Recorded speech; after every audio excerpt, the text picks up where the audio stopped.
you're ordained about a third of the way into the ceremony, and then you are a priest. So we were giving out communion, and we were vested as priests during the ceremony. It's part of it. And then I remember coming back from communion and saying to one of my classmates, God is so beautiful. God is so beautiful. And that's kind of how I experienced the whole thing. Did you feel different?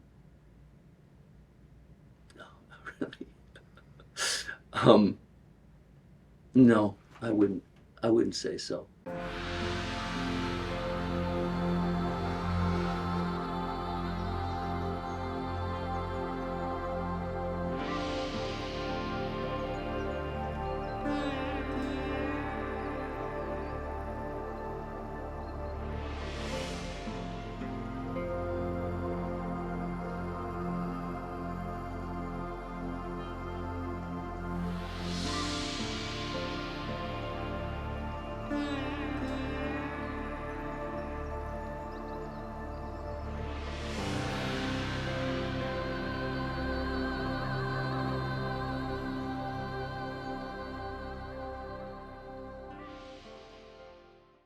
Growing up, I was always fascinated with issues of religion and God.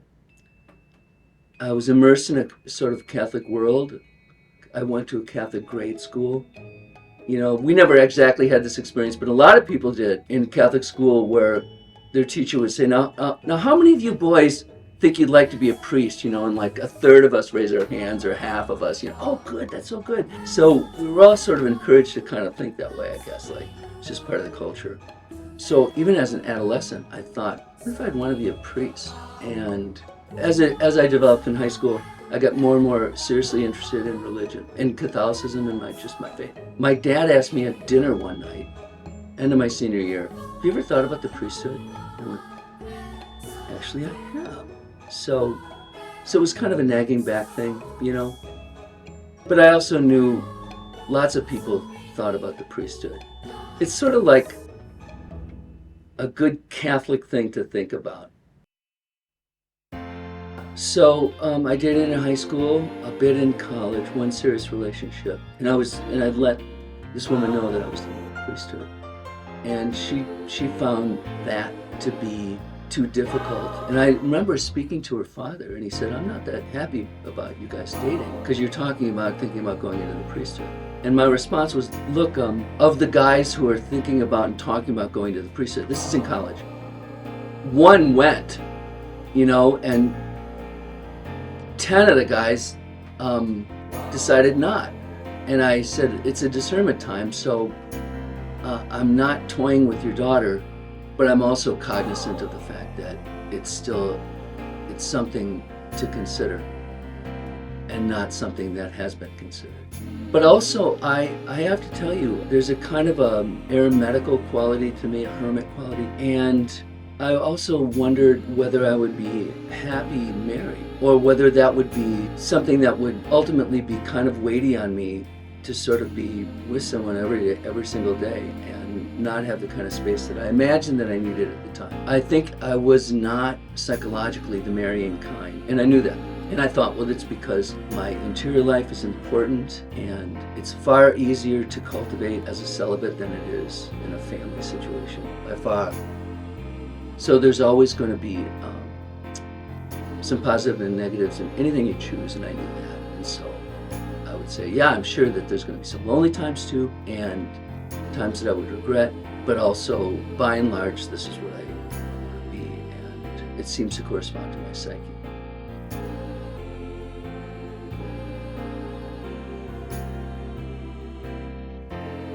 Once you had discerned that I'm going to become a priest, Yeah. this is what I want to do, Yeah. what was the process like of actually getting there? Oh, so you make this, or I made this known to my pastor. I got hold of the Archdiocese of St. Paul, Minneapolis. I talked to a vocation director, and eventually decided at some point in college, at the end of college, I'm going to do this. I'm going to do this. So you do what you normally do to get a job or go to grad school. You get letters of recommendation together, and had an interview or two with the vocation director, and jumped right in.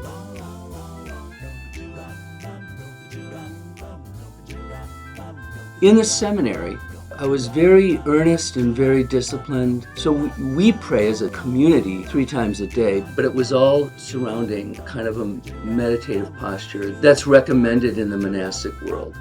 So I was doing this with some fruitfulness, seemingly, making me closer to God, making me, so seem paradoxical, more empty in a good way, and more available to God, and so on. And then I went through, all of a sudden, like that, a really dark spiritual place. And my day-to-day life was normal, buoyant Peter Feldmeyer, taking classes and participating and happy to have friends and whatever. But there was this really dark space. And quite honestly, what I did say to my spiritual director was, it feels like God is killing me in order to conform me to his son, as in the crucifixion. And he said, I have no idea what that could be, and I don't know what that is all about, but I want you to go on retreat. So during Christmas break, he set up a retreat for me at a monastery in the middle of Minnesota. And the retreat director that I had, was just a wonderful guy, I showed him my journal, said, this is what's been going on. And I haven't the slightest idea what that is. He thought, well, I don't know either, but it could be mental illness. And I thought, oh God. But he said something really kind of wise. Look, don't be afraid of the truth, if that's what it is. God is truth. If you're pursuing it, you're really pursuing God. You'll find God there. So, long and the short of it was, I think I spent a full week there because this took some time to kind of work through with this guy. And at the end he said, I have no idea what you're experiencing. I don't think you're mentally ill. I don't get it. Okay, this whole experience of this really, really deep darkness kind of dissipated on its own. 2 years later, I did what we all had to do in the seminary, which was take a summer internship. And so we had a supervisor, and our supervisor was a guy named Herman Alvin Moose, and we called him Ham. Everyone did. At the end of the summer, we're kind of like processing the summer and what we learned and stuff like that. So we chipped in and we bought this lovely statuette for Ham. And he said, well, I have gifts for you too, and they align with what you brought to us. So this is what he gave me.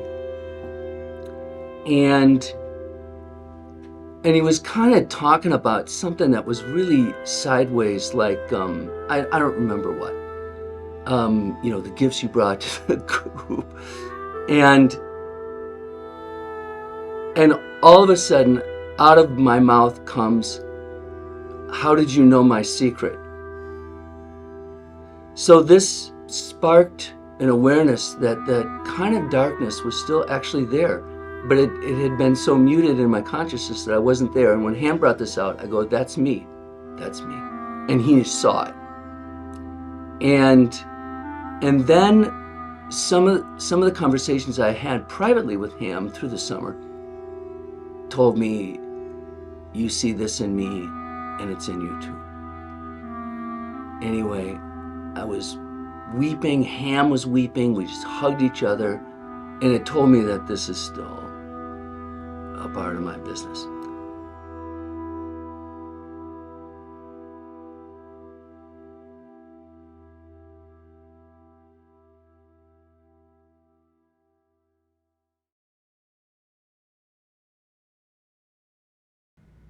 My ordination was a wonderful memory.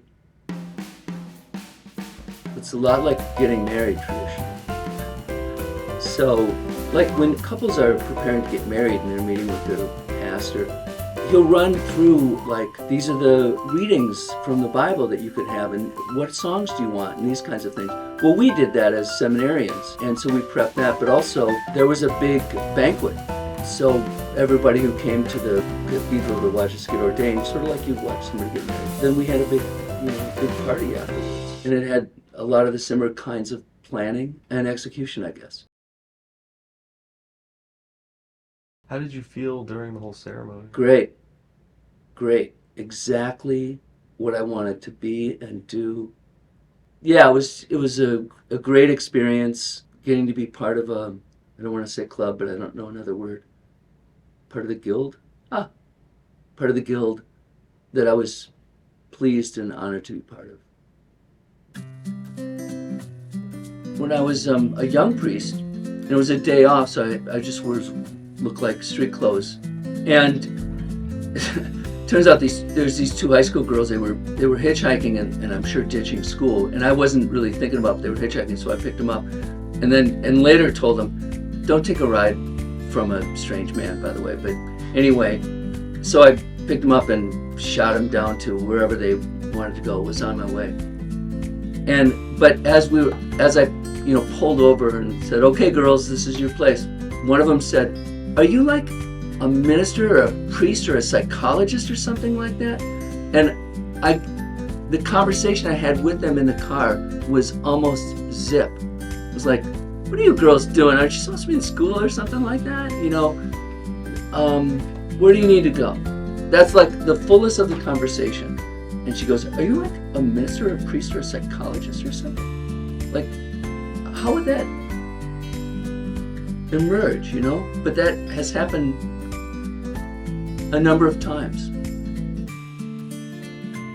I think the priesthood lived well, embraced well, is a weighty life.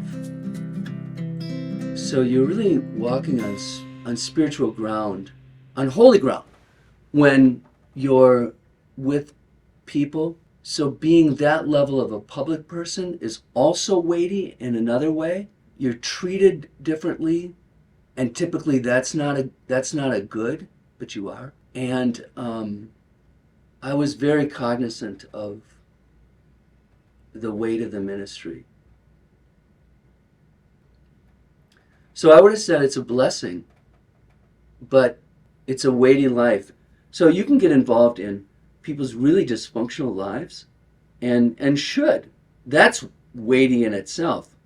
People with mental health issues frequently turn to religious leaders, leaders in their church, want your time and energy, and so that's weighty. Just like being identified as a priest and other is weighty.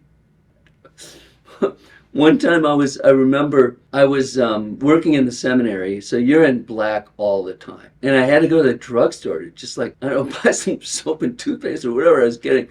So there I am in a Roman collar, and the person behind the cash register said to me, so you're a priest, huh? And I said, I am. And she said, what do you think of the Bible? So I said, I'm for it. And she goes, me too, but that stuff happens all the time. Like, they want to talk about their own stuff, or they just want to go rat-a-tat. What do you think of Mother Teresa? What do you think of abortion? What do you think of the Pope? What do you think of the Catholic Church's blah, blah, blah? Oh, and then the Catholic Church in the United States has gone through rounds of sex abuse crisis stuff, and that's a burden. And there are times when I would just want to slide that collar in and tighten my jacket around me so I didn't appear to be a priest, because I didn't want to deal with it or whatever.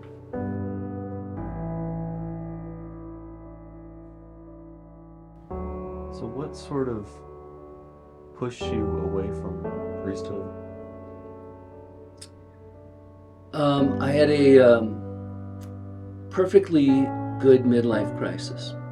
And by that, I certainly don't mean, hair plugs in a sports car. Carl Jung has said in many of his writings, the beginning of middle age, to be decisive.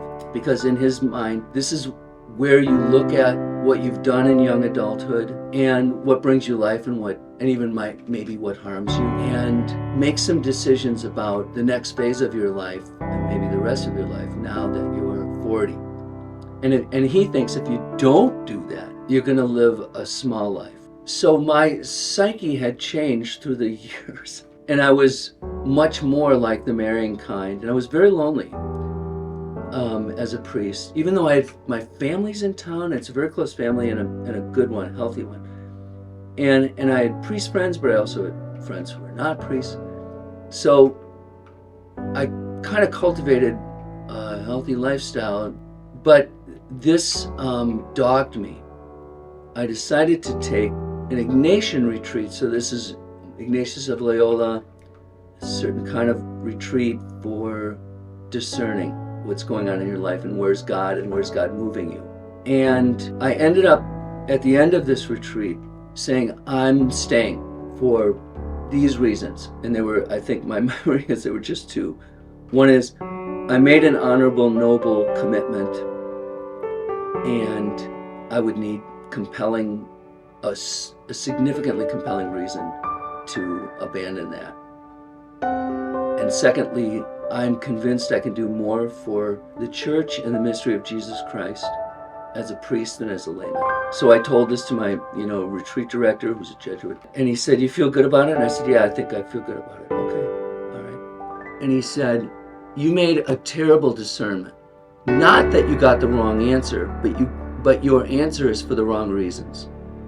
He said, you made a ministry calculus, and what can I do best for the church or for God or whatever? That's not how you do discernment, at least the Ignatian way.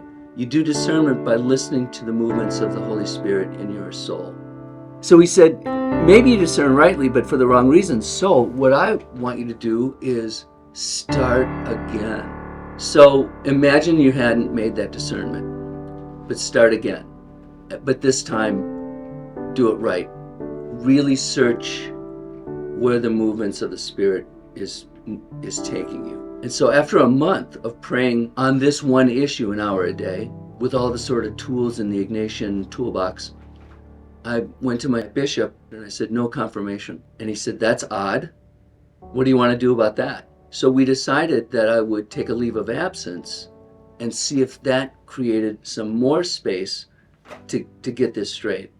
And the bishop also allowed me to date. So a year or two after I started that, I started dating a young professor in the philosophy department at my university. But this was tricky stuff because I still hadn't made a discernment. But my spiritual director knew about this, my bishop knew about this. No intercourse, no sex, some romance, no sex. I mean, we tried not, I don't know what, try to have some space there. What was that process like for you? Was it awkward? Was it weird? Sort of jumping back into these romantic pursuits that you hadn't gone on? Right, since I was 20? Yeah. Yeah. Yes, very awkward because I was a bit of a public person, and my public persona is as a faithful priest, so not somebody dating. And so this was awkward a lot. But I gave myself kind of a lot of permission to just let go of any fears of, well, what would people think of me? And allowed myself to be as free as that was emotionally possible. And it actually wasn't that hard, weirdly. So you went on dates and stuff? Yeah. Yeah. That's so bizarre. Yeah. I actually knew her vaguely from a church that I helped out on the weekend years before. And I ran into her again and we'd coffee, and then we just socialized a bit and then started dating. I ended up taking a long retreat in Snowmass, Colorado at a Benedictine monastery there and got nothing out of that. Very frustrating. But that same year in the spring on Good Friday, I had quite an experience. So I went to the Good Friday services. There are several. And after the night service, I was walking in a park and sat on a tree branch that was close, it was essentially on the ground, and had this really striking experience of all my concerns just like melted, like I could almost feel them melting. And and an invitation from God to go. You can leave. So that was my compelling reason that I felt that actually this was God moving me to leave. So it's all this pressure put up, I don't know, not heavy pressure, but kind of a constant. What are you going to do with your life? What are you going to do? What do you do about Marie? What are you going to do? This is last. What are you going to do? What's going on? And all of a sudden, gone in an instant, or an instant meaning like a 30-second melt away. It was I would say it was a dramatic feeling, but no words, but a kind of a clarity. You should leave.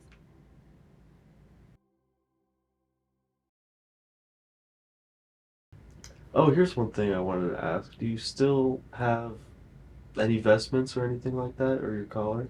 I wish I had said to you I gave them away to some young seminarian who was going to be ordained or something like that. But as I was preparing to move to Marie's condo, I just threw them away. I just didn't want to deal with them. I didn't want to go back to the seminary and talk to them about who might want these black clothes. I just didn't want to deal with it, so I just threw them away, threw them in a dumpster with other stuff, with a bunch of other stuff that I didn't need. So you didn't really feel an attachment to that as No. an artifact of your life? No, you would think that I would. So Marie and I continued to date and decided to marry and got married. Marie had some mental health issues, particularly depression, throughout her whole life. So she struggled as a young professional, and we struggled a bit with her depression. But she decided to take a leave of absence. Wait a second, no, let me just stop. This isn't exactly right. She had a dermoid, you'll have to look that up, that was discovered in just a regular medical checkup that needed to be removed. This took her out for a semester. And then she was only working partially, but not in the classroom, for another semester, because that was just the recovery time. So Marie decides that she doesn't want to be a professor anymore, that it was just too stressful for her, that this time away gave her some clarity for that. So I said, sure, do whatever you want that will make you happy. We didn't intend on having children. Neither of us felt much of a call for that at all. So for two people, one professional salary is just fine. So she spent the next year sort of screwing around, trying to figure out what to do, and really got kind of nowhere.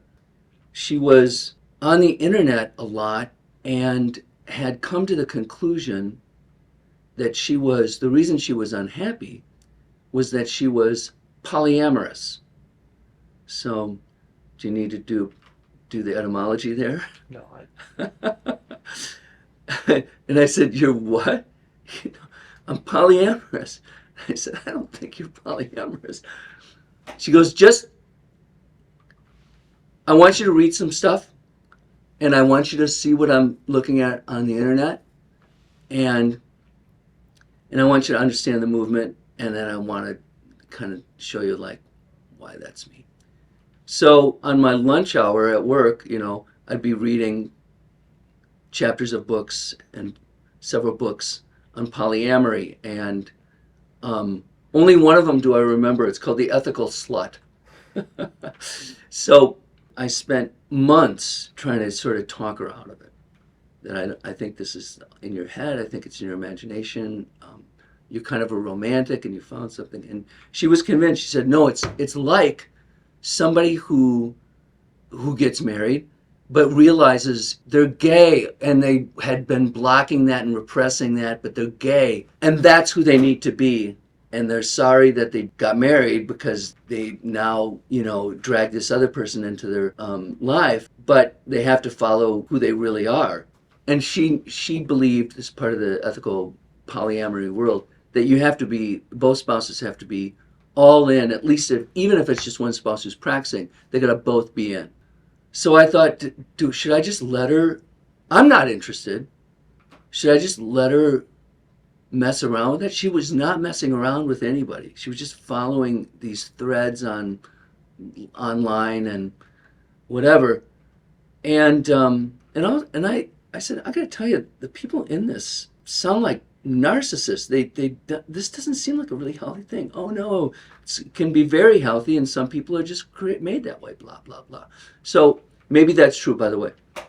So I went to my priest at one point, and I said, "This is what Marie's bringing to the table here," and she says she just simply has to follow this. Do I allow her this pass to explore this, even though I disapprove and even though I will have nothing to do with it? And his advice was, no.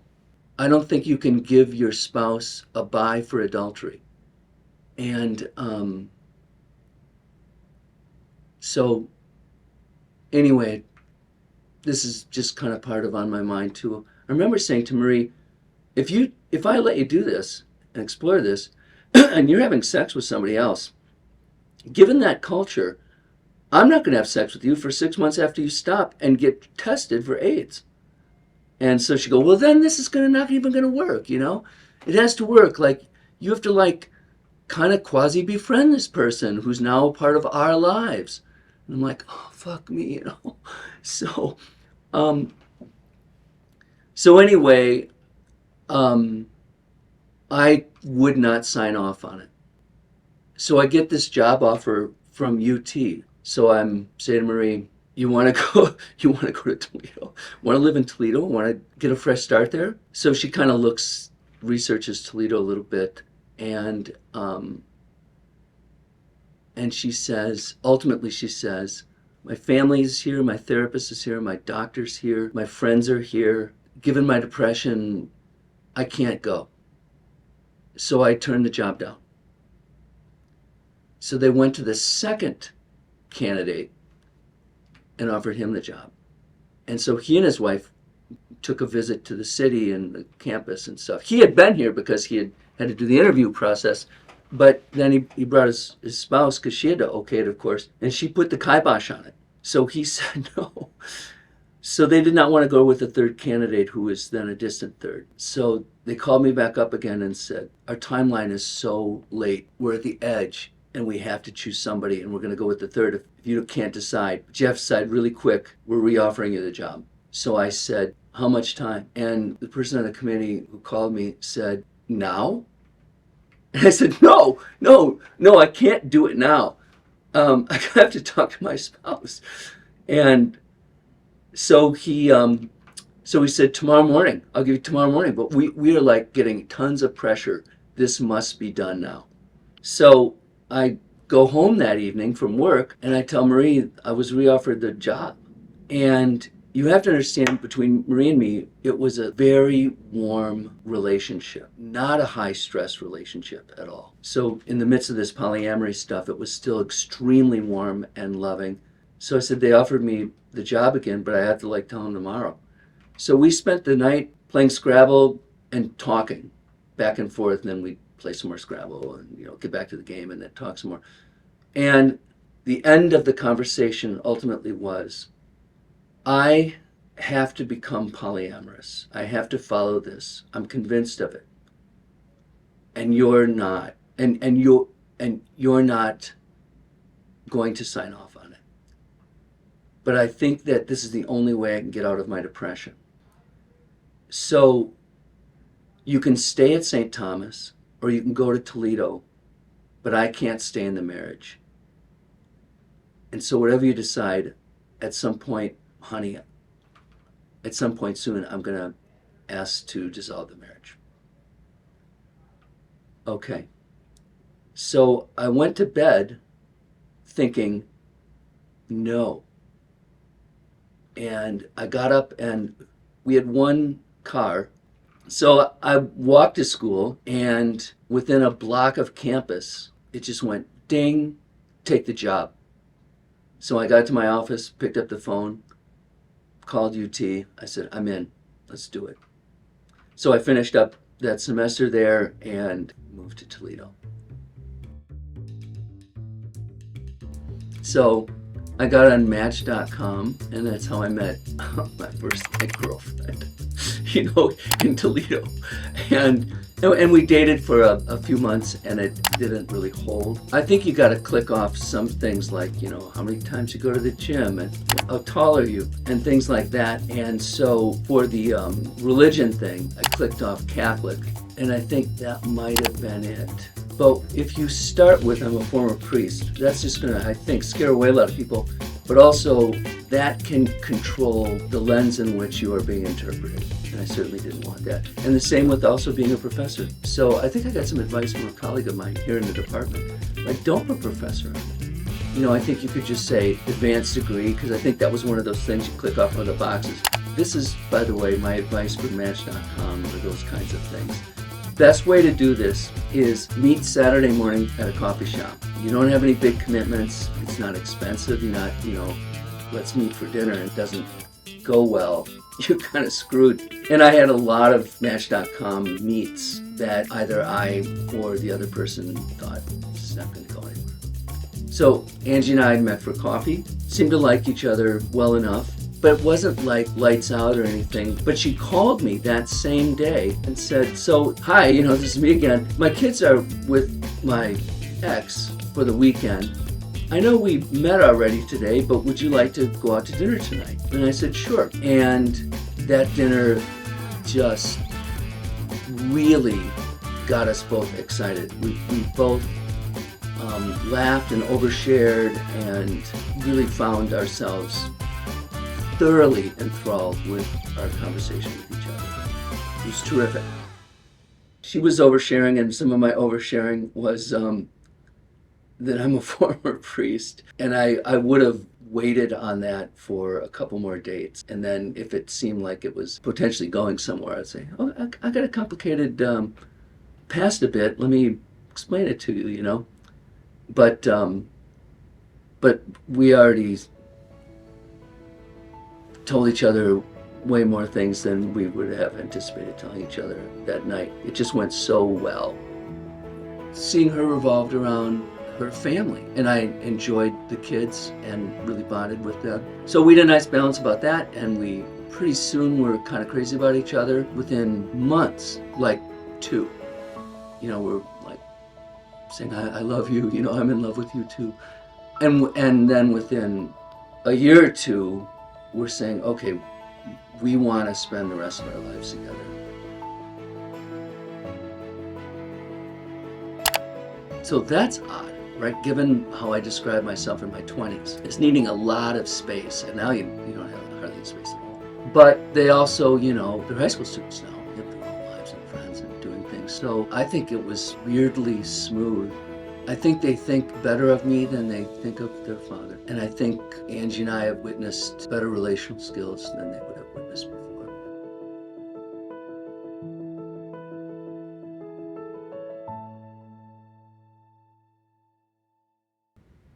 I'm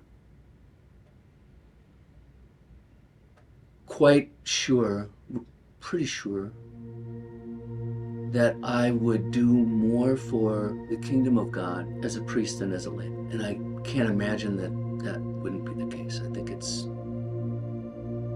too obvious. So that's with me. But I've made the decisions I've made, believing that I'm following the movements of the Spirit in my life. And in that sense, I'm not apologetic for trying to be as authentic as I could. But I still think that that's the case, that I would have been more valuable to the church's mission, to the kingdom of God, to service of Jesus Christ as a priest, for sure. I can imagine not. How could it not be the case? You really can affect a lot of people in really good ways. There's a great Zen saying, small doubt, small enlightenment. Big doubt, big enlightenment. That the interior life, the spiritual life, is going to push you to the brink and then push you off. And if you don't allow it to, you're missing out on the possibility of something really extraordinary. I'm happy. I feel blessed. I'm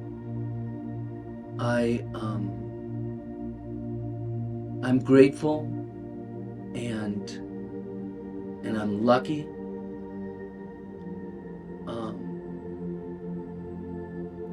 So it's been, and I hope continues to be, a fruitful life for me.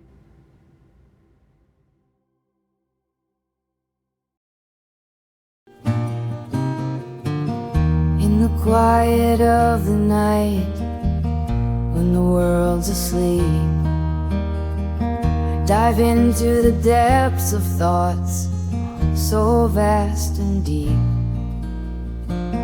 Questions swirl like galaxies, mysteries untold. In the chambers of my mind, secrets unfold.